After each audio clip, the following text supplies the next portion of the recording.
Hello नमस्कार दोस्तों, मेरा नाम है अतुल और आपका हमारे यूट्यूब चैनल पर बहुत बहुत स्वागत है। दोस्तों, जैसा कि मैंने आप लोगों से प्रॉमिस किया था कि मैं यूट्यूब पे सीटेड एग्ज़ाम से रिलेटेड एक नई सीरीज स्टार्ट करने वाला हूं, तो आज दोस्तों वो दिन आ गया है। तो दोस्तों, आज से इस सीरीज का जो हमारा वीडियो है, ये हमारा है पहला वीडियो। तो आज के इस सीरीज में हम लोग जीन पियाजे जी को डिस्कस करेंगे, जो कि एग्जाम पॉइंट ऑफ व्यू से, सीटेट के एग्जाम पॉइंट ऑफ व्यू से बहुत ही इंपॉर्टेंट है। और इससे सीटेट पेडागोजी सेक्शन में इसे 2 से 3 प्रश्न इस टॉपिक से जरूर बनते हैं।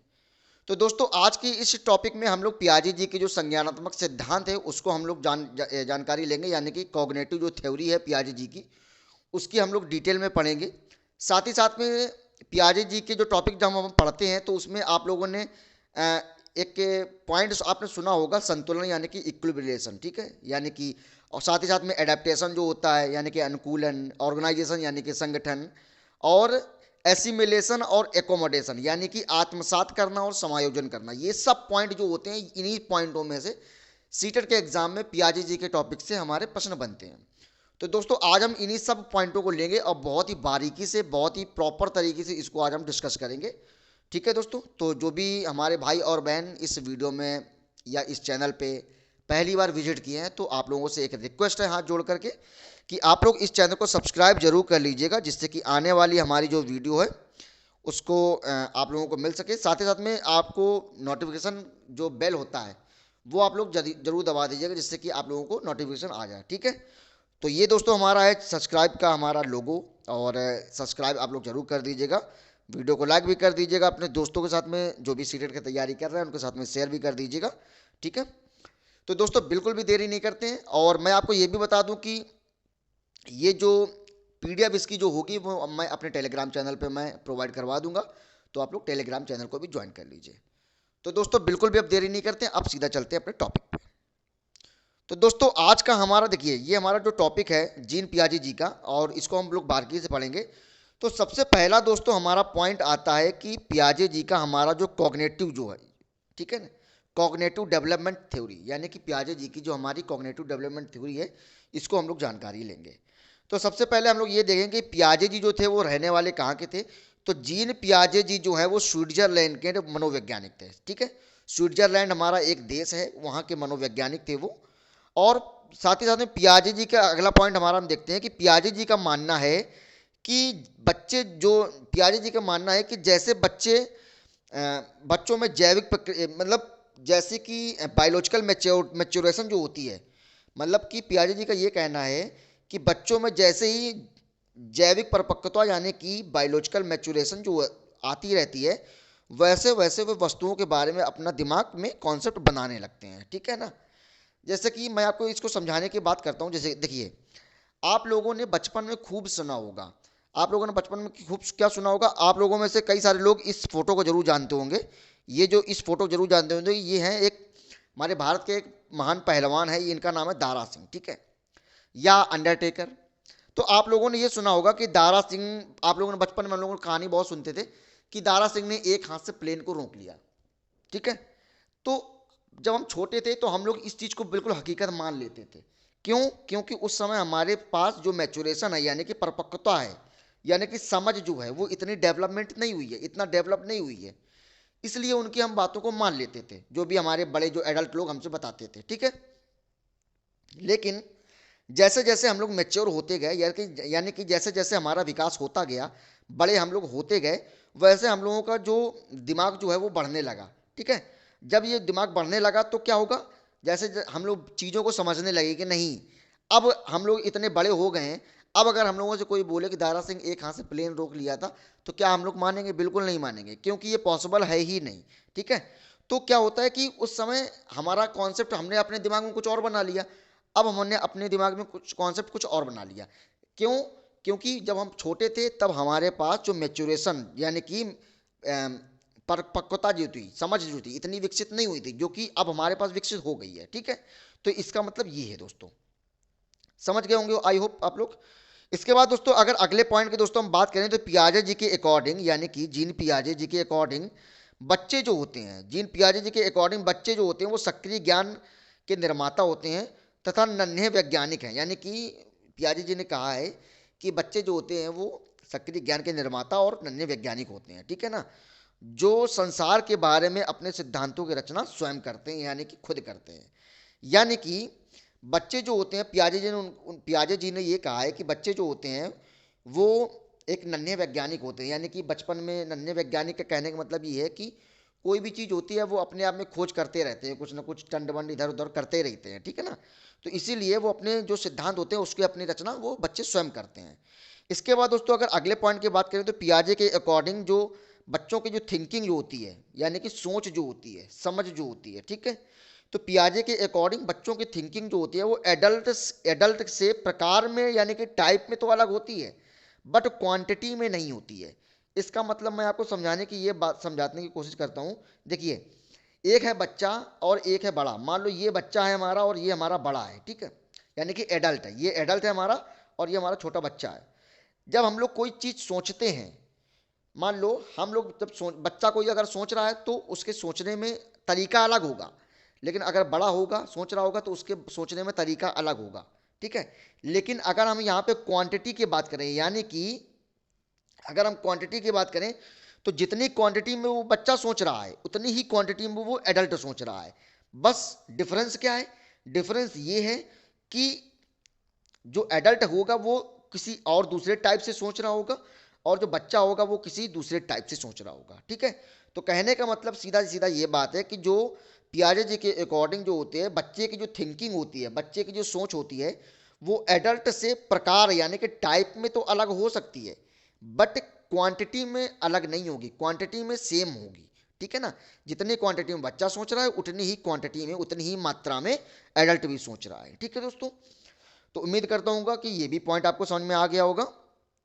इसके बाद दोस्तों अभी हमारे ये मेन जो पॉइंट है जो कि एग्जाम पॉइंट ऑफ व्यू से जो अभी पॉइंट मैं डिस्क्राइब करने आपको जा रहा हूँ, इनसे आप लोगों को 102 नंबर कंफर्म है कि हर साल बनते हैं एग्जाम में प्रश्न और इस साल भी बनेंगे, ठीक है। तो सबसे पहले दोस्तों हम लोग बात करते हैं कि कॉन्सेप्ट ऑफ कॉग्निटिव डेवलपमेंट, यानी कि संज्ञानात्मक विकास के जो होते हैं कॉन्सेप्ट उनको हम लोग समझते हैं। तो सबसे पहला दोस्तों हमारा आ गया क्या? एडॉप्टेशन, यानी कि अनुकूलन, ठीक है ना। सबसे पहले हम लोग समझेंगे एडॉप्टेशन यानी कि अनुकूलन को हम लोग समझेंगे। एक्चुअली एडॉप्टेशन यानी कि अनुकूलन होता क्या है तो वो हम लोग समझते हैं। तो वातावरण के अनुसार अपने आप को ढालना, वातावरण यानी कि इन्वायरमेंट के थ्रू, इन्वायरमेंट के अनुसार अपने आप को ढालना अनुकूलन कहलाता है, ठीक है ना। अनुकूलन का मतलब क्या होता है? एडाप्ट करना किसी चीज़ में। जैसे कि हम लोग मान लो यूपी के रहने वाले हैं, हम लोगों को कश्मीर की रहने की आदत नहीं है, इतनी ठंड में रहने की आदत नहीं है। अगर हम लोग कश्मीर में जाएंगे, वहाँ पे महीने 2 महीने 4 महीने अगर हम लोग रह लेंगे तो हम लोग वहाँ के वातावरण को एडॉप्ट कर लेंगे। सेम यही है, ठीक है ना।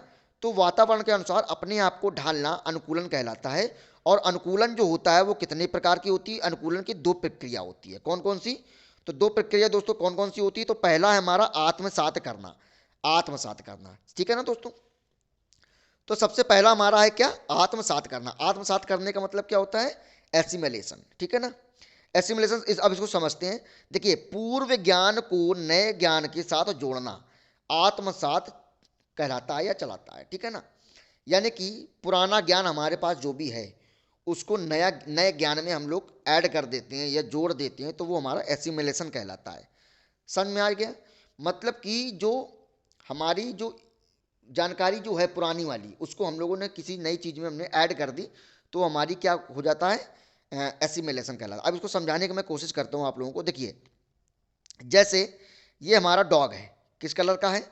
ब्लैक कलर का है। इसकी 4 टांगे हैं, एक पूंछ है, 2 आंखें हैं, 2 कान है, ठीक है।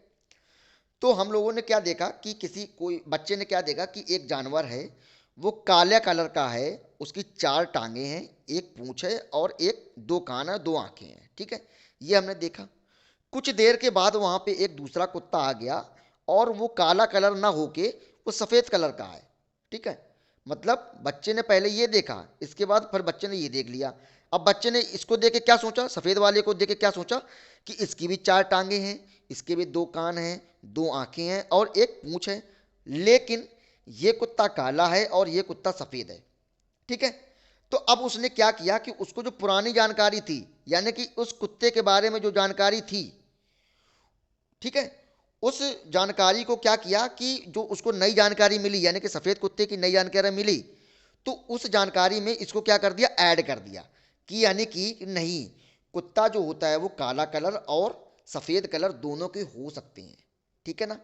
तो ये चीज़ें हुए, यानी कि रंग विभेद, तो रंग विभेद है, यानी कि कुत्ते के 4 टांगे 1 पूंछ होती है और वह किसी भी रंग का हो सकता है। तो ये चीज़ें होता है एसिमिलेशन में, ठीक है ना।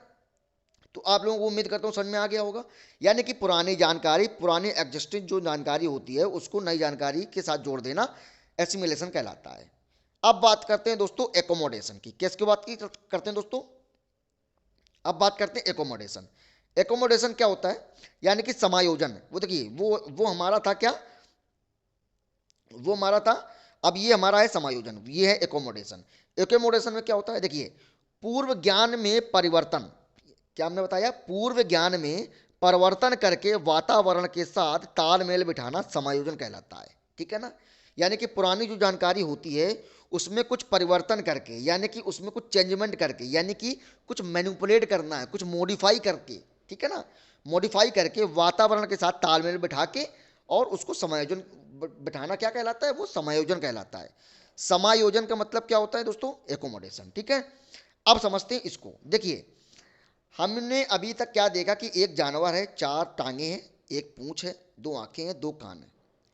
बट और अच्छा, जब हमने ये वाला जब मैंने आपको समझाया था तो इसमें मैंने आपको ये एक पॉइंट मैं भूल गया था बताना, इसमें जो कुत्ते की जो आवाज़ होती है वो भौं भौं करता है, ठीक है। चाहे ये कुत्ता हो चाहे ये कुत्ता हो, दोनों भौं भौं करते हैं, ठीक है। यानी कि 4 टांगे हैं, 1 पूंछ है, 2 कान है, यानी 2 कान है, 2 आंखें हैं और ये भौं भौं करता है। लेकिन अगर सफ़ेद वाले की बात करें तो ये भी भौं भौं करता है, बट ये सफ़ेद कलर का है, बस इसका कलर डिफरेंस है। तो इसको जानकारी, जो सफ़ेद कुत्ते की जानकारी है, इसको मैंने काले वाले कुत्ते में ऐड कर दिया, पुराने जानकारी में मैंने ऐड कर दिया। अब यहीं पे हम दोस्तों एकोमोडेशन को अगर हम लोग समझते हैं तो एकोमोडेशन में ये चीज़ पूरी चेंज हो जाती है। एकोमोडेशन दोस्तों क्या होता है कि पुरानी ज्ञान, पूर्व ज्ञान के परिवर्तन करके वातावरण के साथ तालमेल बिठाना समायोजन कहलाता है। समझते हैं, देखिए हम लोगों ने पीछे पढ़ा कुत्ता एक जानवर है, तो हम लोगों ने यहाँ भी पढ़ रहे हैं कि ये भी बिल्ली हमारी एक जानवर है। इसके भी क्या है, इसके भी हमारे 4 टांगे हैं, 1 पूंछ है, 2 कान हैं, 2 आंखें भी हैं, ठीक है। बट डिफरेंस क्या है कि कुत्ता हमारा भौं भौं करता था और बिल्ली हमारी कैसी म्याऊं म्याऊं करती है। तो ये हमारा इसमें डिफरेंस आ गया। अच्छा, इसमें जब हमने क्या किया कि पूर्व ज्ञान में परिवर्तन किया, अब जो पुरानी जानकारी थी हमको, पुरानी जानकारी क्या थी कि कुत्ता सफ़ेद भी हो सकता है और दोनों कुत्ते भौं भौं भी कर रहे हैं, लेकिन इस जानकारी में मैंने क्या किया, कुछ चेंजमेंट किया, यानी कि इसको, इस जानकारी में मैंने क्या किया, इस ज्ञान को मैंने क्या किया, मॉडिफाई कर दिया, ठीक है ना, मैनिपुलेट कर दिया। तो इसमें हम लोग कह सकते हैं कि नहीं, अगर कोई जानवर जिसकी 4 टांगे हैं, 1 पूंछ है, 2 कान है, 2 आंखें हैं, ये तो जानवर हो सकते हैं, बट अगर कुत्ते की बात की जाए वो भौं भौं करता है और ये म्याऊं म्याऊं करती है, तो इससे हम ये समझ सकते हैं कि इसमें हम कुछ चेंजमेंट कर सकते हैं इसमें, ठीक है ना। तो ये हमारा हो गया दोस्तों एकोमोडेशन। अब बात करते हैं दोस्तों संतुलीकरण यानी कि साम्य धारण, ठीक है ना। संतुलीकरण यानी कि संतुलन और साम्य धारण उसी एक ही चीज़ को बोलते हैं। इंग्लिश में दोस्तों हम लोग बोलते हैं इक्विलिब्रिएशन, ठीक है ना। आप लोग इंग्लिश में नाम जरूर याद रखिए क्योंकि हिंदी में नाम ढेर सारे हो जाते हैं, हम लोग कन्फ्यूजन पैदा कर लेते हैं। तो दोस्तों अब इस इक्विलिब्रिएशन को हम लोग समझते हैं। देखिए इसके द्वारा बच्चा आत्मसात करना और समायोजन प्रक्रिया के बीच में संतुलन कायम करता है। यानी कि संतुलन यानी कि इक्विलिब्रिएशन हमारा क्या है कि समायोजन यानी कि एसिमिलेशन और एकोमोडेशन के बीच का जो संतुलन होता है, अगर ये हमारा एसिमिलेशन है, अगर ये हमारा एसिमिलेशन है, ये हमारा एकोमोडेशन है, तो इसके जो बीच के जो संतुलन करने की जो प्रक्रिया होती है, संतुलन जो बीच का होता है, जो बीच में संतुलन कायम करता है, इसी को हम लोग क्या कहते हैं, इसी को कहते हैं इक्विलिब्रिएशन, ठीक है ना। समझ गए होगे आई होप आप लोग। इसके बाद दोस्तों अगले पॉइंट की हम बात करते हैं, वो हमारा क्या, स्कीमा। स्कीमा को हम लोग समझते हैं। स्कीमा क्या होता है कि मानव के दिमाग में जो चीज़ें पहले से स्टोर होती हैं, यानी कि कोई भी व्यक्ति हो या बच्चा हो या कोई एडल्ट हो, उसके दिमाग में जो भी चीज़ें पहले से स्टोर होती हैं वह उसका प्रयोग करके किसी विषय के प्रति एक धारणा बनाता है, जिसे क्या कहते हैं, जिसे स्कीमा कहते हैं। यानी कि हमारे मन में कोई चीज़ है, मान लो आप लोगों में से कई सारे लोग क्रिकेट खेलते होंगे, मैं आप लोगों को क्रिकेट के एग्जाम्पल देता हूँ, ठीक है, या कोई टीचर का एग्जाम्पल देता हूँ। मान लो मैं एक टीचर का एग्जाम्पल देता हूँ। मान लो एक टीचर है हमारे, जैसे कि एक मान लो एक विकास दिव्य कीर्ति, आप लोग नाम सबने सुना होगा। तो विकास दिव्य कीर्ति के बारे में आप लोगों के मन में बस उनको क्या है, एक बस उनको आपका नाम पता है विकास दिव्य कीर्ति का, कि हाँ पहले से स्टोर क्या है मन में, विकास दिव्य कीर्ति नाम की कोई एक टीचर है, ये हमारे मन में पहले से स्टोर है। जैसा कि इसमें लिखा भी हुआ है कि पुरानी जो पहले की चीज़ें जो स्टोर होती हैं, ठीक है ना, उसका प्रयोग करके अपने विषय के प्रति एक धारणा बनाते हैं। अब देखो विकास दिव्य कीर्ति का नाम हमारे मन में पहले से स्टोर है, यानी कि विकास दिव्य कीर्ति एक टीचर है, वो हमारे मन में एक स्टोर है। अब उनको उसका प्रयोग करके, यानी कि विकास दिव्य कीर्ति का नाम प्रयोग करके अब हम लोग अपने मन में धारणा बनाते हैं। कैसी धारणा? विकास दिव्य कीर्ति जी ने आईएएस के एग्ज़ाम की तैयारी करवाते हैं, और उनकी जो संस्था का नाम है वो दृष्टि आईएएस है, और वो खुद उन्होंने एक यूपीएससी का एग्ज़ाम को क्रैक किया है। ये अपने मन में धारणा देखिए ये धीरे धीरे हम बना रहे हैं, ठीक है ना। तो ये चीज़ें होती है इसका स्कीमा, यानी कि पुरानी जो भी चीज़ें होती हैं हमारे मन में, हमारे माइंड में जो पहले से स्टोर है, उसका हम लोग उपयोग करते हैं, और अपने प्रयोग करने के बाद में अपने मन में कुछ ना कुछ धारणा हम लोग बनाते हैं, तो वो हमारा कहलाता है स्कीमा, ठीक है ना। इसके बाद अगर हम बात करें दोस्तों, तो देखिए मानव शिशु में जो स्कीमा की प्रवृत्ति जो होती है वो कैसी होती है, वो जन्मजात होती है। वेरी मोस्ट इंपॉर्टेंट है, इसको आप लोग जरूर बिल्कुल याद कर लीजिएगा बिल्कुल, कि जो मानव प्रक्रिया में जो स्कीमा होती है, स्कीमा, ठीक है ना, स्कीमा जो होती है वो क्या होती है, वो जन्मजात होती है, यानी कि बाई बर्थ होती है। ये बात आप लोग याद रखिएगा। इसके बाद दोस्तों अगर अगले पॉइंट की हम बात करें, तो वो हमारा पॉइंट है क्या, संगठन। क्या है वो दोस्तों? संगठन, यानी कि ऑर्गेनाइजेशन, ठीक है ना। हम लोग ऑर्गेनाइजेशन को समझते हैं। तो पियाजे के सिद्धांत में संज्ञानात्मक प्रणाली के लिए स्कीमाओं को पुनर्व्यवस्थित करना, उन्हें स्कीमाओं से जोड़ना, उसी को क्या कहते हैं, उनको हम लोग संगठन कहते हैं। यानी कि हमारे स्कीमा में जो भी चीज़ें आ गई हैं, पहले हमने धारणा बनाई, जो भी धारणा बनाने के बाद में हमारे मन में जो भी चीज़ें आ गई हैं, मान लो एक टीचर जैसे कोई हैं, कोई भी टीचर मान लो, तो हमको मालूम है कि ये टीचर हमारे ऐसे हैं, ये इस तरीके से तैयारी करवाते हैं, ये सब्जेक्ट पढ़ाते हैं। यानी कि जो संज्ञानात्मक प्रणाली में जो है, यानी कि स्कीमा में जो चीज़ है उसको एकदम प्रॉपर विधिवत तरीके से पुनर्व्यवस्थित करना, यानी कि उनको सीक्वेंस में लगाना, ठीक है ना, वही हमारा क्या, सीक्वेंस में लगाना, और इस स्कीमा को जोड़ने का जो संगठन है वही हमारा क्या कहलाता है, और ऑर्गेनाइजेशन, ठीक है ना। तो उम्मीद करता हूँ दोस्तों कि ये भी पॉइंट आपको समझ में आ गया होगा। तो दोस्तों आज हम लोग इतना ही रहने देते हैं, और जो बाकी हमारे जो हैं पॉइंट जो बचे हुए हैं, जैसे कि पियाजे जी के संज्ञानात्मक विकास की जो अवस्थाएं होती हैं, आप सब जानते हैं कि पियाजे जी की कितनी अवस्थाएं होती हैं, तो 4 अवस्थाएं होती हैं। तो इन चारों अवस्थाओं को कल की वीडियो में हम लोग डिस्कस करेंगे, क्योंकि वीडियो काफ़ी लंबा हो गया है, ठीक है ना। तो दोस्तों उम्मीद करता हूँ कि आप लोगों को समझ में आया होगा, और जो भी चीज़ों में डाउट अगर आप लोगों को हो रहा है तो आप लोग कमेंट बॉक्स में ज़रूर बताइएगा। दोस्तों मैं कोई प्रोफेशनल टीचर बिल्कुल भी नहीं हूँ, मैं जस्ट एक स्टूडेंट हूँ, मैं भी तैयारी करता हूँ, और मेरा आप लोगों को डिस्कस करने का बस तरीका ये था कि मेरा भी रिवीजन हो जाएगा, और आप लोगों को कोशिश मैं करूँगा कि आप लोगों को भी समझा सकूँ, ठीक है। तो उम्मीद मैं करता हूँ कि मैं अच्छा डिलीवर कर सकाऊँगा आप लोगों को, और जो भी कमियाँ रह गई हों तो आप लोग कमेंट बॉक्स में ज़रूर बताइएगा, तो उसको मैं सुधारूँगा, उसमें सुधार मैं करूँगा, ठीक है ना। तो दोस्तों आज के लिए इतना ही, लेकिन उससे पहले, जाने से पहले, अगर आप लोग इस चैनल पर पहली बार आए हुए हैं तो चैनल को सब्सक्राइब जरूर कर लीजिएगा, और बेल आइकन को जरूर दबा लीजिएगा, जिससे कि नोटिफिकेशन आपको मिल सके। ठीक है दोस्तों, तो आज के लिए इतना ही, और मिलते हैं कल के अगले वीडियो में। तब तक के लिए नमस्कार, जय हिंद, वंदे मातरम।